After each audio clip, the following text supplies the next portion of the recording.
mukhang late na tayo sa pupuntahan natin. At syempre, bago tayo tutuloy, bibili muna tayo ng nakakain. Gala nga pala natin sa buwan ng April. Kaya tara, samahan niyo ako.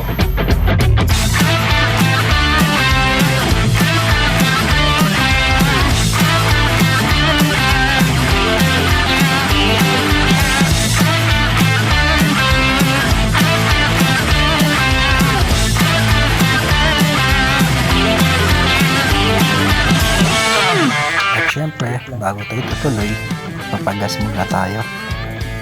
Let's go!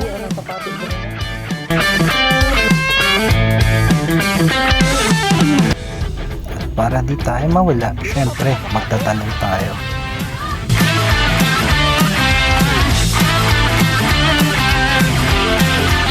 At shout out nga pala sa dalawang nagturo sa akin kung saan ang daan.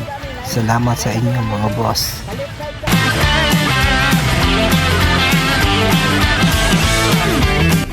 At sa haba ng biyahe at lubak na daan, finally, nakarating na rin tayo. Dito na tayo! Medyo malayo pala. Dito pa lang, rinig mo na yung agos ng sapa. Medyo malayo siya, pero it naman. At eto na nga ang unang hakbang sa Glass Bridge.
Kahit sobrang pagod, kung ito ang makikita mo, nawawala lahat.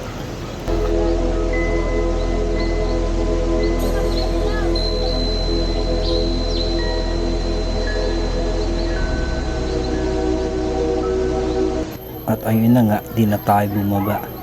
Kasi alam kong di ko kaya. Kaya dito na lang ako nagpapahinga at maghahanap ng magandang spot mamaya. At dito na nga tayo pumesto. Tara, kain tayo.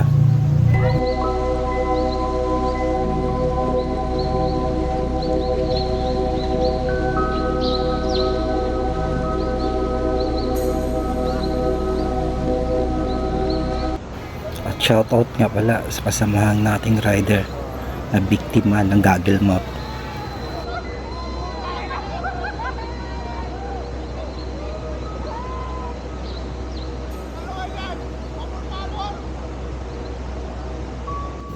Dito na rin ako palipas ng oras, mag-relax at maligo. Ganito ang buhay ng isang solo rider. Kaya ikaw, ano pang inaantay mo? Puro plano ka lang ba? At drawing? Nag-aantay na sa iyo ang kalikasan.